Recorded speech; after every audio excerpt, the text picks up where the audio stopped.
on Sacred Grounds. I am Reverend Stephanie Butler Adams, and I'll be your host just for a short time today. Listen, we are highlighting women from all different backgrounds, different cultures, who are just doing the thing out there, who are just doing some things that we have inspired to do, maybe some things that we thought about doing, but just haven't quite gotten to that realm yet. And I'm so excited to feature on Her Story. That's the name of the series, Her Story, not his story, Her Story, right? To feature one of my wonderful friends, wonderful, beautiful woman. And today we are going to hear from her. Her name is Didan Ashanta. Welcome, Didan, to Sisters on Sacred Grounds. Hello, hello, hello. Hi, Dr. Steph. Thank you for having me. Yes, it's so good to see you. Oh my gosh, it's wonderful. Listen, everybody, sisters, and maybe you brothers that are watching, Didan is originally from Jamaica. She is Jamaican, and she has been doing some phenomenal things. That's where I met her, right? I met her there, and from Jamaica, she actually moved to Japan and began to teach English as a second language there. And now she's a curriculum specialist and a foreign national strategist. I mean, she's everything. She's everything. But you know one thing I love about her? She's a natural woman. She's a natural woman. Natural beauty. Look at her. She's gorgeous, right? Thank Gorgeous, you. Thank gorgeous. you. So we are going to get into some of the things that she brings to the table when it comes to health and wellness in particular. But I just Mhm. want her to just greet us and Diane, just tell us a little bit about where you are right now, because I talked about the Jamaica to Japan, and now you're somewhere else. Tell us about that. I'm currently on the island of Newfoundland, which is a large island off the east coast of Canada. So I am surrounded by the Atlantic Ocean, Oh my God. and it's just one of my other islands that I seem to like islands from Jamaica to Japan and now to Yes. Newfoundland. So yeah, that's where Yes. I'm at. And I mean, I think it's so powerful that you have a real passion for travel and for Hmm. that Hmm. international life. It's not for everybody, okay? It's not for everybody. Definitely not. Definitely not. I But you've call always myself been. yeah, I call myself a little bit of a nomad because Yes. I'm comfortable anywhere and I don't feel attached, permanently to any one spot. Like I could get up and go at any point. That's very biblical, honey. I'm especially interested in this, and I want you to tell us, how did you become a strategist in this thing? Because I wish you were around when I moved out of the country the first time, because I needed I needed a coach, I needed a resilient strategist to help me. But tell us just real briefly, like, what is this business about, and how do you help those who move from one country to another? Well, I was reflecting this morning and kind of thinking back to all the greats whose shoulders I stand on, as a resilient strategist, as someone who supports migrant integration. Um, and you were one of those persons that I thought of course, thought of Dr. Pat, Dr. Peter, and others. I could think back to the first teacher I had who literally quit Sunday school teaching to go move off to Chile, and my social studies teacher in the fourth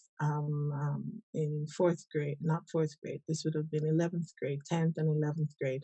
And I thought about how each of these individuals had this kind of shaped me and molded me to be this person that is kind of a master at cultural adaptation, and just the different trainings that I've gone through. So basically, I have had to acknowledge after years of visiting different countries, volunteering in different countries, working, studying, and just being another face, another body in a different place from time to time, Yes. that I had certain skills I used certain strategies, I relied on certain systems that I just kind of assumed everyone else had access to and could just kind of decide whether or not they were going to implement them. And I, after a while, noticed, why do people constantly come to me and say, how are you coping with this? How is it that Mm, you are able to thrive in this situation? How are things just working out and falling in place and fitting together for you? Like, what exactly is it? And I would think, well, I just do this, that, and whatever. And then I realized that I was pulling on resources, whether it was through mentorship or formal professional training or my experiences of traveling with other globetrotters and people who had lived for extended periods abroad, that I had kind of pulled together kind of a collection of treasures, nuggets that yes. a lot of people didn't have access to. And constantly hearing people say, "Oh, how are you so resilient? And how Mm, do you just bounce back from this? Or how do you navigate across these hurdles as if, they aren't a big deal?" mm. And while in some way you say, that's something nice. I didn't realize that about myself. A part of me um, is pained because I carry the stories of all the people I have met on my journey who didn't have access to those skills. One of the things that I love about all of what you're saying, with the just the passion that you have to help people transition and to help people get settled, from work permits to, so many things that I didn't even think about, that I really literally had no one to show me, literally.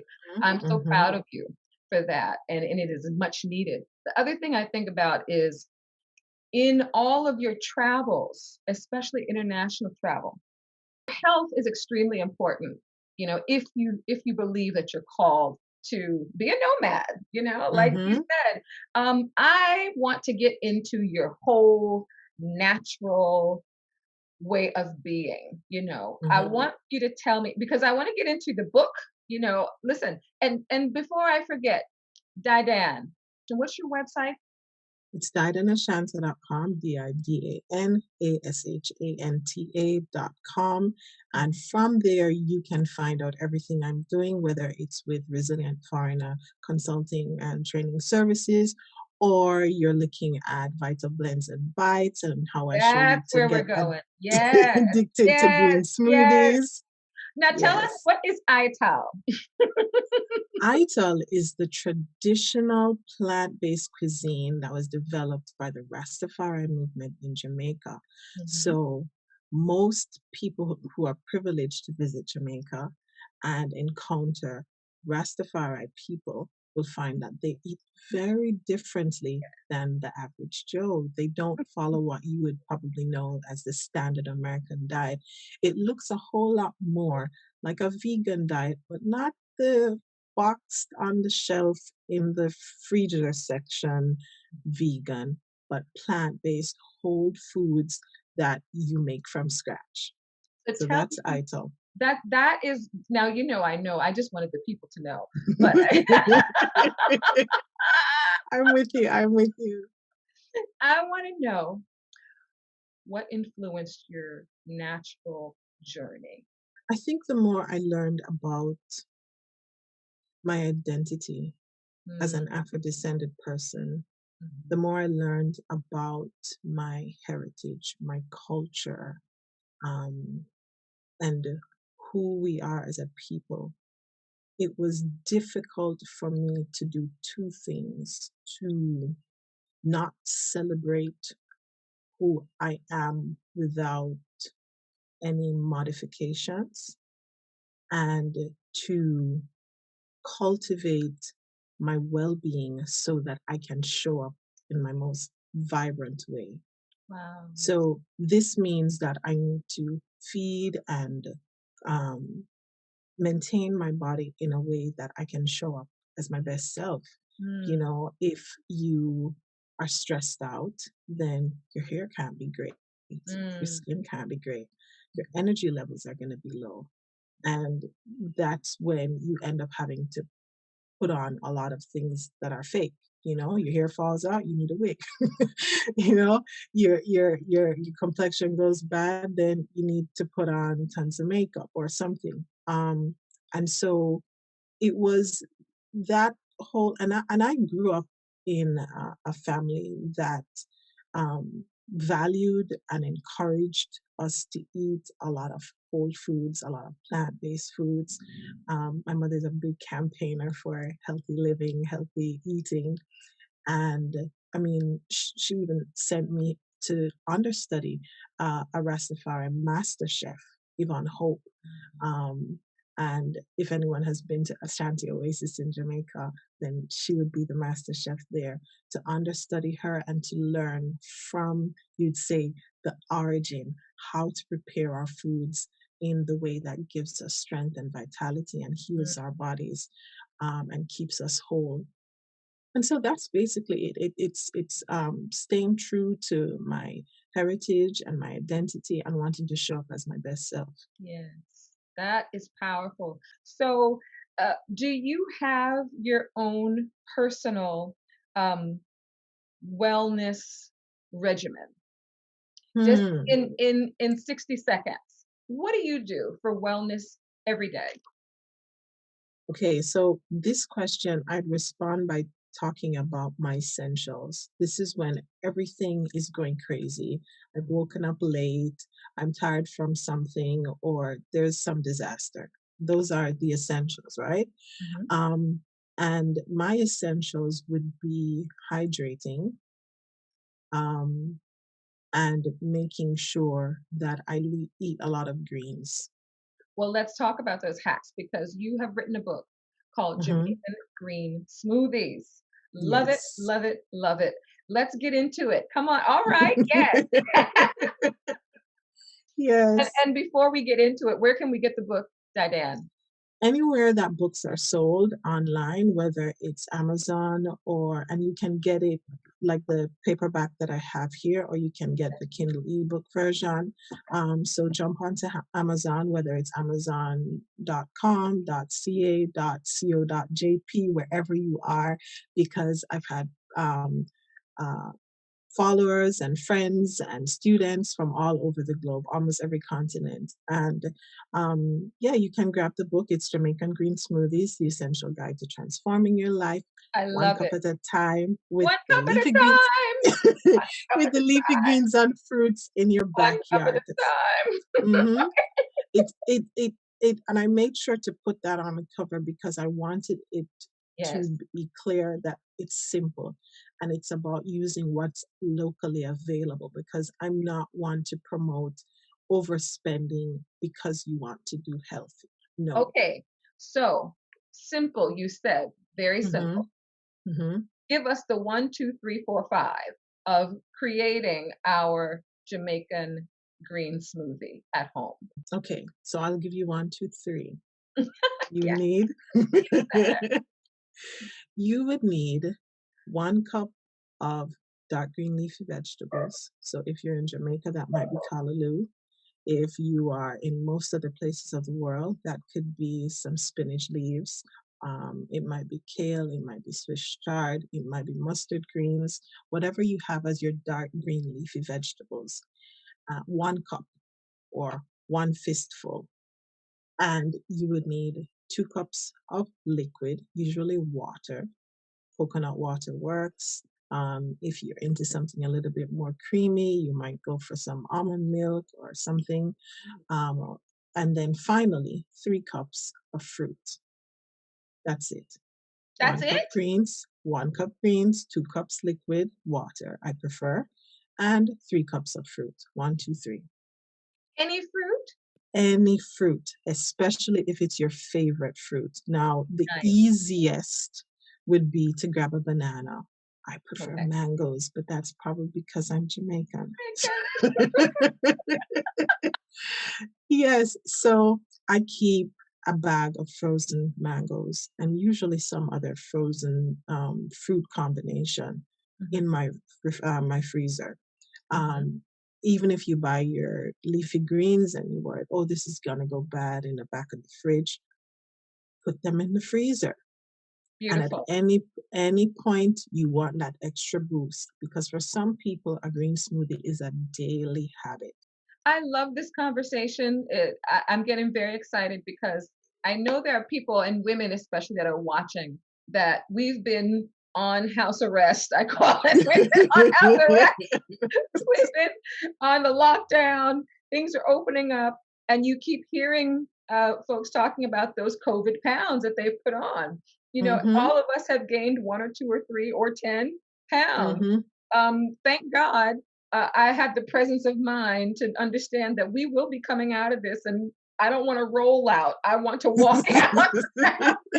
But I'm saying all that to say, what would be the quickest way to detox ourselves using your green smoothies? What would you suggest for those sisters who are just like, let me get this off of me, or let me at least start internalizing my health a little bit? The first thing I would say is the main reason I became a big advocate of the green smoothie was a lot for friends like those Mhm, who they weren't quite ready to make a total shift to like a full-on plant-based diet like I follow, mhm, but they wanted to improve their eating habits and definitely to shed some weight. mhm. And so, what I would recommend is to start your day with the green smoothie. So, this is my one rule: eat anything you want in whatever quantities you want once you start your day with a large cup of green smoothie. All right. You need to say that part again because all the sisters at home said, what did she Yes, say? Eat any. yes, Come on, one more yes, time, that's roll right. it. So start your day with a green smoothie, and after that, have anything you want. The catch is that after even just 1 week of having a daily green smoothie, Mhm. your palate gets rewired. I love it. Yes. Talk to us about the palette. So you have to think about it. These are dark green leaves. When your cat or your dog is sick and they head outside, you see them nibbling on greens, yeah? That makes Mhm, them feel better. mhm. Most animals know they go to the green leaves, the plants, the herbs to heal their bodies. Mm, And so, just by ingesting this increased amount of dark green leafy vegetables, you're healing your body, you're yeah. filling it with nutrients, and you are changing what you think tastes great. Wow. Now, if you notice, I said 1 cup of greens to 3 cups of fruit, which Mhm. means once that blender shuts off, you're not smelling greens. Right. You're smelling pure fruit and you're tasting pure fruit, Right. but it's still changing your body. And so after a while, that maybe greasy, I don't know, fries or some donuts or whatever you normally go to at the Right. beginning of your day as a quick meal, whether you grabbed it at the Yellow Arches or somewhere else, then you end up not wanting it so much because you're saying, maybe I'll have a great sandwich, or maybe I'll make Yeah. myself, some oatmeal, or it changes what you find appealing and start craving for. Mhm. I love that, and it's so true. It's so true, so true. So we can have a green smoothie once a day, a nice big one, right? And Start the then day with it. start Start the the day. day with it. Start the day Yeah, with it don't say once a day and you say, I'm gonna have it as my six later. o'clock. No, mm-mm. Okay. Start it the first thing in the day. Once you've Thank had you. it, and I'm not talking anything less than 16 ounces or say 400 milliliters. So Okay. start with a proper, and it's not so big. This is about Nice. 400, Yes. right? So Yes. you start with your 16 ounces. Mhm. If you're really trying to reduce the junk that you're taking in, you might have two of those, Mhm. one at the beginning of the day and one for your mid morning instead of that snack you would grab. Yeah. And it keeps you really full. It gives you lots of fiber to push out a lot of the things you don't need in your body. So start with that. And then after that, I give you free reign to have anything you like. Free reign. Now, as we're wrapping, I want to give the sisters something to hold on to, something to remember about their health and their wellness while they are making good choices to eat better, drink better. Tell us about your outlook on immunity and recovery. Okay. Well, but health is not just about a perfect state, it's also about the ability to bounce back from Wow. anything that may affect your body. So that's why you will have someone who tell you, "Oh, I'm having a cold," but all they're doing is Mm, another person caught the same cold, but they are crumpled up in bed. They have a high temperature. They have a sore throat. The same virus will knock two people down differently. And that's a part of physical resilience. So when I talk about resilience, I'm not just talking about a work permit. I'm talking about body, mind, and spirit. And yes. so with your body, with your mind, with your spirit, it's all something that we gauge on health. And resilience is our ability to bounce back from crisis, bounce back from adversity, bounce back from disease. So when we think of picking up healthy habits and we say, oh, well, I caught a cold or I have the flu or I have this backache, so I'm not so healthy. No, that's not what it means. Mhm, It means how quickly do I recover from this injury? How mm, quickly do I recover from this virus that attacked my system?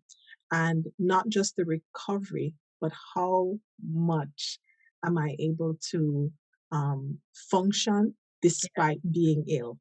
Yes, that is so powerful and so helpful too, because those of us who are not in the healthcare profession, but we are in tune with our bodies, Hmm. those of us who may say, "Wow," your doctor says, "Wow, you're such a quick healer," or "You heal Hmm. very well." It's because we had at our foundation healthiness, um, Yes, and so that therefore vitality. and vitality. Yeah. And when something happens to our bodies, we are internally, it just starts fighting, Hmm. and we recover. The recovery, I Hmm. love that.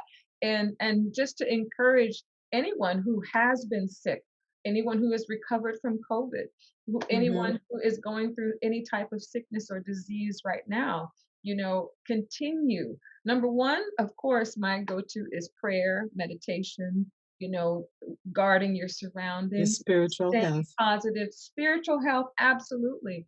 But now let's go to the simplicity of the things that God gave us. We've got Hmm. water, we've got fruits, we've got vegetables. Let's blend Hmm. those things up and let's begin to intake the things that we already have naturally around us. I really, really appreciate this, like I said, just the simplicity of what you've done. And again, your website is DidanAshanta.com. didanashanta.com. And Hmm. if we want to follow you, are you on any social media pages? Where are you? Definitely. So you can find me on Facebook, Didan Ashanta. You can find me on Instagram, Didan Ashanta. So That yeah, was easy. everywhere. Wow, this has been such a wonderful, wonderful conversation. And like I said, I don't think the conversation on health and wellness should end, especially for women of color, sisters on sacred grounds. You know what we're about. We're about creating a dialogue so that we Hmm. can talk about the issues that women go through. I just really, really thank you. Thank you for coming and sharing with us. And I need to have you come back again because listen, sisters, Didan, she's being very modest, right? But she's got a lot of gifts, okay? She's like multi-talented. And one of the wonderful things about her is she is very fashionable. Okay, God. so we have to come. We have to come with a fashion sequence, right? Oh From my the goodness. from the hair to the earrings to the everything, right? She's just giving you a little taste. I said simplicity, right? Yes. You are beautiful, and I wanna say thank you again. And thank you again, everybody, for joining us for Her Story. This is the story of Didan Ashanta, and we have loved hearing it. So join us again on our next Her Story series with Sisters on Sacred Ground. Remember to visit us on the web at sistersonsacredgrounds.com. You can check out all of our social media pages on Facebook, same Sisters on Sacred Grounds, and Instagram at Sisters on Sacred Grounds. We would love to have you join the Sister Lounge so that you can hear and engage in all of the wonderful activities coming up and more stories about the women who are changing lives and impacting our world. We'll see you next time. Bye-bye. Thank you so much.